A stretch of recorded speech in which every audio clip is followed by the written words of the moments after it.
Today I'm here with you to talk about node streams. Raise your hand if you already used streams or on the browser. There is streams also in the browser. Not so much.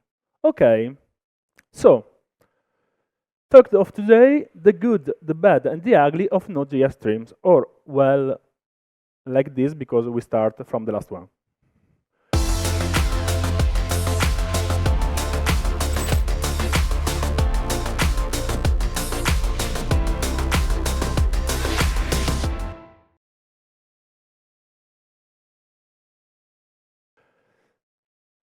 First of all, why use streams? Basically, we can use streams in two scenarios. When we have to manage a large amount of data, for example, a file or a record from database or stuff like that, or when we have something that give us or consume amount of data over the time, for example, a socket or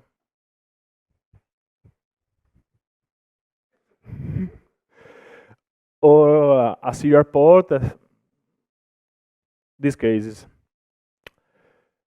The talk is divided in three parts, of course, the good, the bad, and the ugly, because there is at least three ways to manage stream inside Node.js. First of all, the classic Node streams. This is the first one that was implemented in Node. It's from the very, very early version of Node, the 0.10. For the naming, there was a strange mutation. There was stream 0, stream 1, stream 2, stream 3, and so on. But basically, that we use today is the implementation of streams 2. All the streams, there are 4 types we see in a moment, inherit from the stream base class that this class inherit from the event emitter. This is quite interesting because for using streams, we need to attach our code to some event. Well, not often, but we can do, or we can do under the hood.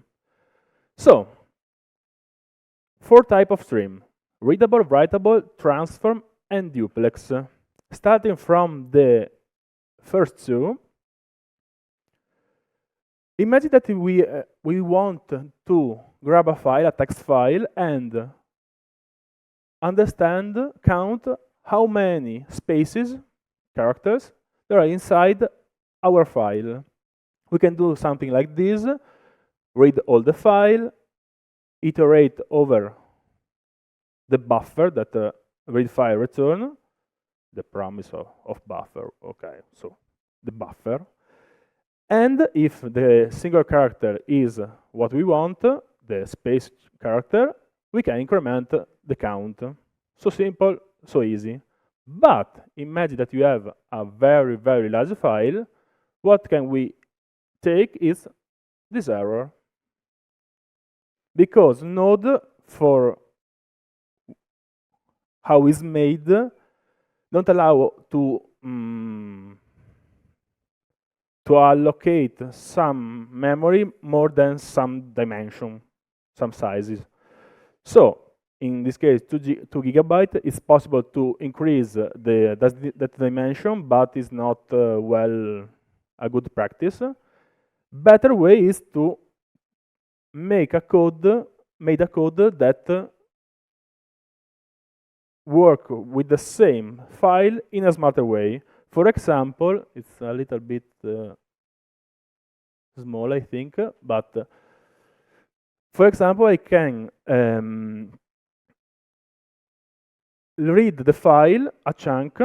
So I take the first part, watch inside how many spaces there is, go over on the next chunk, and so on and so on. But it's not so pretty code. Better with stream, I can read the file with the utility from the file system module of Node create a read stream, return me a stream that expose an event emitter data that is called every time that the stream has a ready chunk. So all the part of the previous code that count how many chunks, how many data we already processed is out of the box from the stream. Then when we when the stream raise the end event, we can, in this case, put in the console the count of how many characters are inside the file, or do whatever we want. Another simple example, copy a file. Of course, this code is quite useless because I can make a copy, it's more effective. But I can create a readable stream with the same function that we used before, and with the create write stream, a writable function that is a stream that expose a write method that put the chunk that we create inside, in this case, in a file, and materializing the file system. Same code as before. When the data event is raised, I write inside the output stream. Then when the source stream complete is closed by the end emitter, I call the end method inside the writable stream, and flash everything that remaining, close the file, and save inside the file system. This is a good code, but there are some weird stuff to have in mind. First, we need to manage, if you want to be a good developers, we need to manage the error. For example, if I unplug the USB key, or the file path is not correct, or I don't know how many errors maybe occur, we need to manage the error. And usually we don't need to do the simple console log, but we need to abort the file, the output file, or release the memory inside. No, it's not necessary in this case, but we had to do some stuff to manage the memory in a proper way. Other than that, the write method of the writable stream has a signature a little bit complicated, more than what I show you before. Other than that, the chunk, there is an optional encoding, a callback that inform me when the data of the chunk is flashed inside the output medium. But more important, there is a return value, a Boolean value, that tell me if the internal buffer of the stream rise the size of the internal buffer rise a threshold that describe the stream. If we want to be a good developer, we need to manage this value, because if the internal buffer rise too much, crash everything, and it's not a good selling point. But instead of do some rocket science for manage all of this, we can simply convert this code from this to this. I create a readable stream, I create a writable stream, and using this function provided by the stream module inside the node, connect one stream to another. When all the stuff are copied from one to another stream, the pipeline function return a promise that fulfill with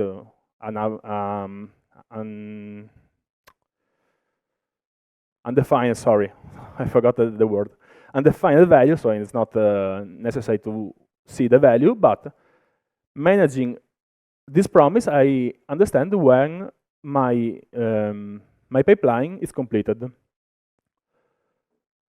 Again, this code is quite useless.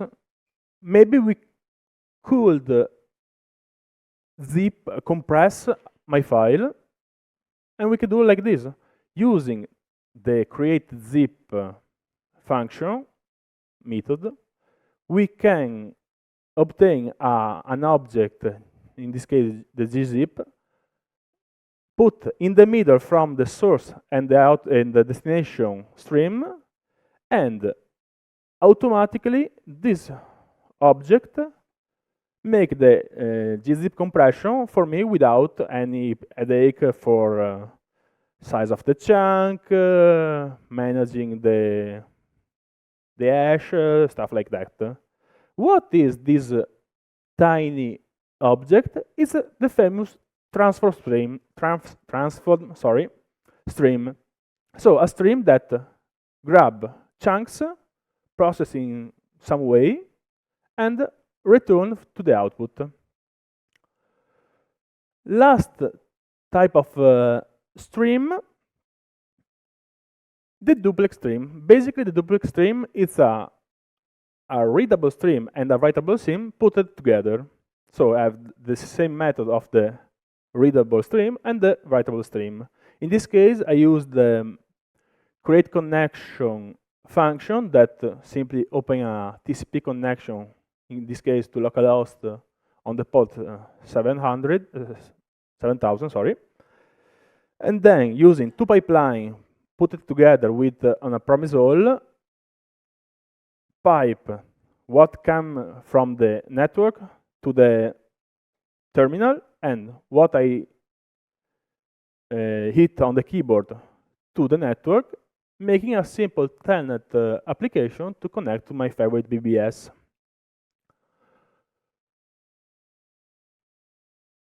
Right now, we see all streams made by the Node core team or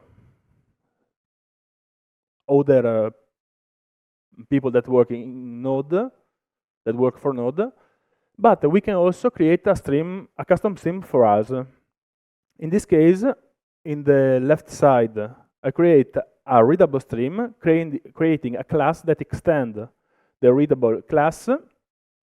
Basically, all I need is create a read_read method that is invoked every time the pipeline requests some data. In this case, calling the push method, I can throw inside the stream my data. In this case, the function, the stream simply replicate many times that I specify a string. When I push the null value inside the stream, I complete the stream. So in this case, if I listen to the event end, that event is raised when this push null is invoked. On the right side, we have instead a writable version. So another class that extends writable. In this case, simply count how many characters, how many bytes there are inside our stream. Simply with I made the write method that is involved every time that the data is pushed, the chunk is pushed inside the stream. Then with the final method that is invoked, when the stream complete, call a callback that return the amount of byte that was inside. More useful, create our custom transform stream. of course, we can grab information from every source we need, file, network, compression, utility, and stuff like that. But usually what we need is convert it before put it inside another writable stream. That is how we can create a transform stream.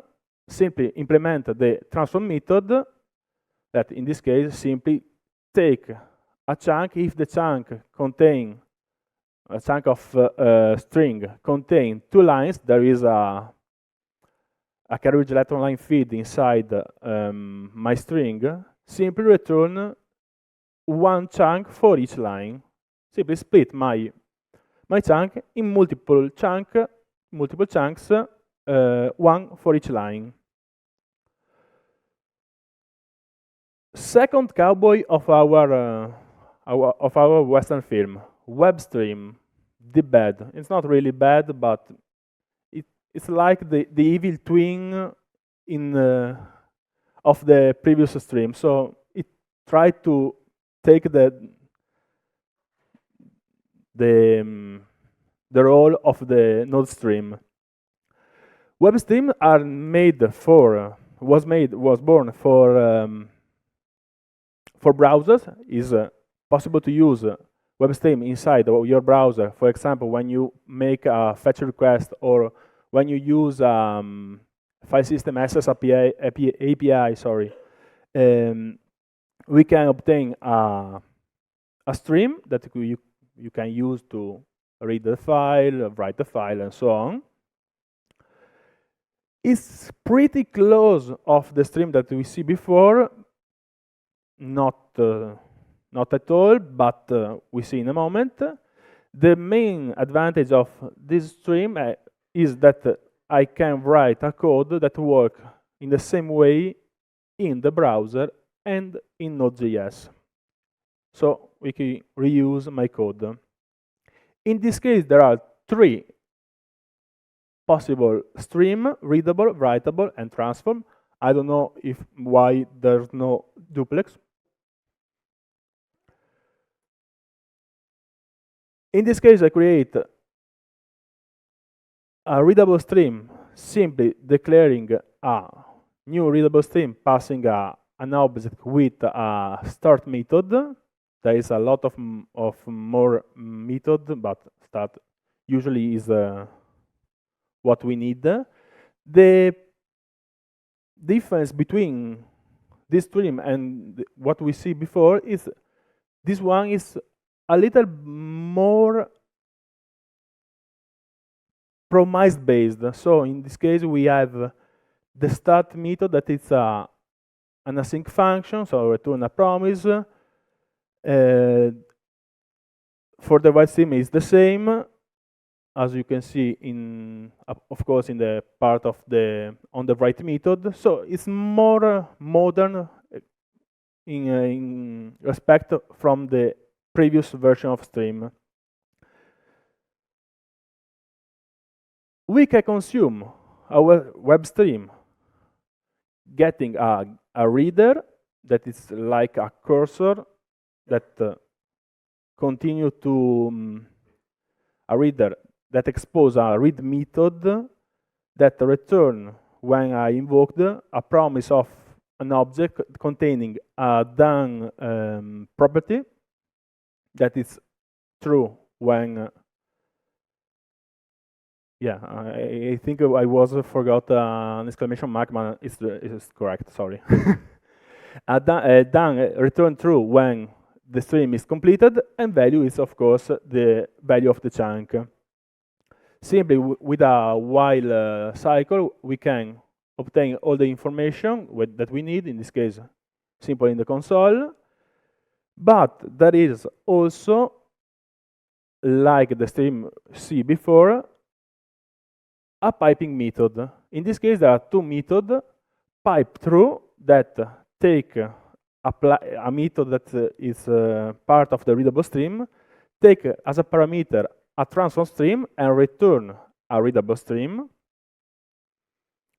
and pipe to that applied to of course, a readable stream, take as a parameter a writable stream, and return a promise that fulfill in the moment that the stream closed. Last but not least, async iterators. Who know what is an iterator?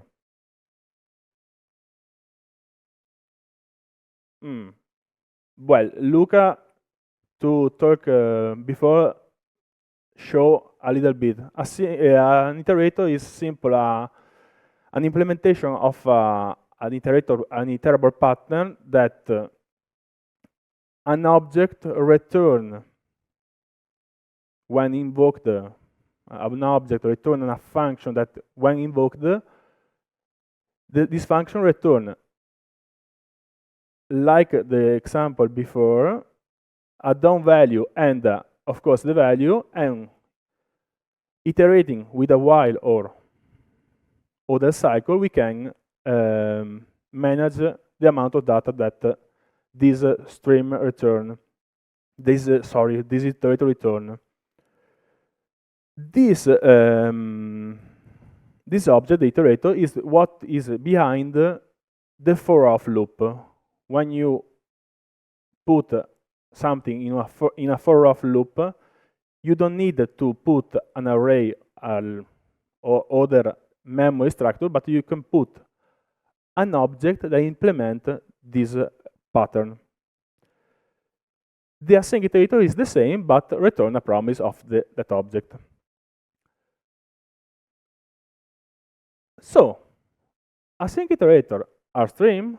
Well, no, but from version 17 of Node, we can use stream or async iterators in the same way.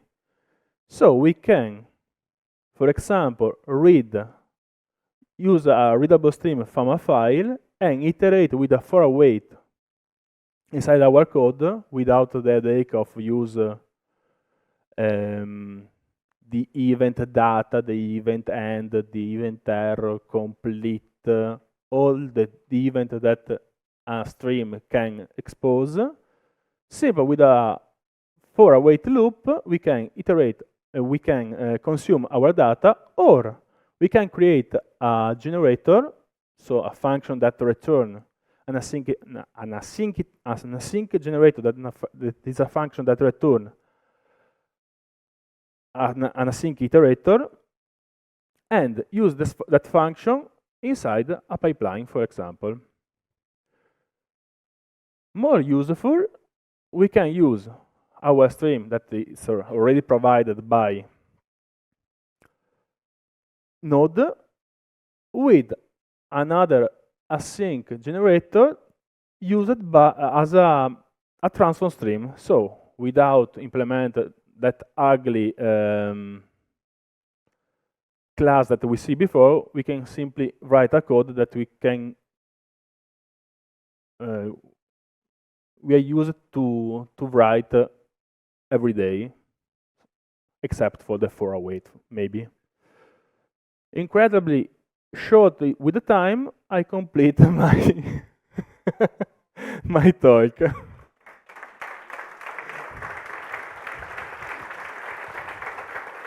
Amazing. Thank you, Enrico.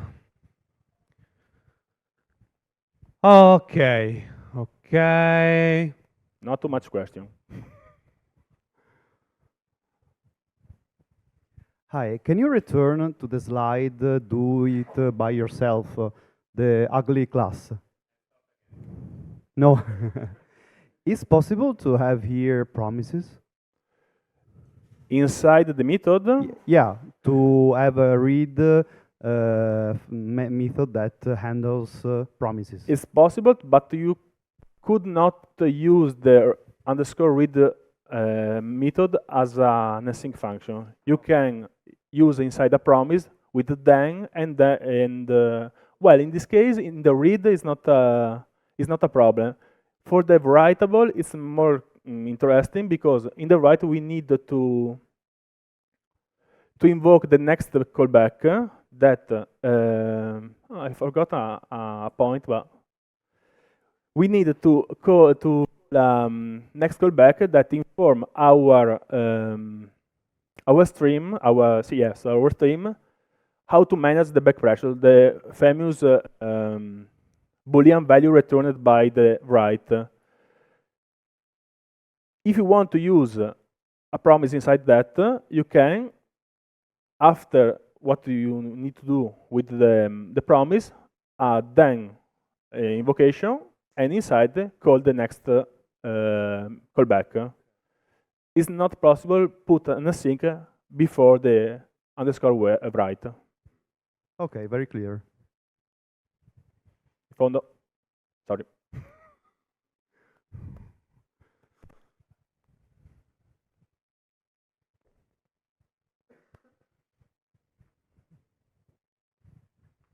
So async iterators seem to have a better developer experience.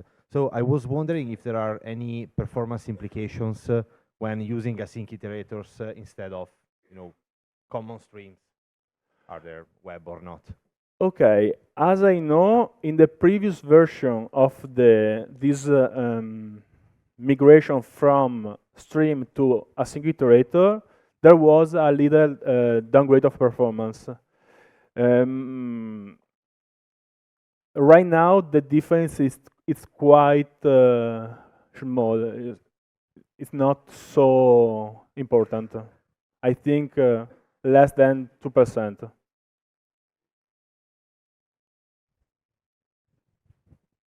Any other questions? Are you tired? Hmm? Did you enjoy this day? Okay, thank you, Enrico, again.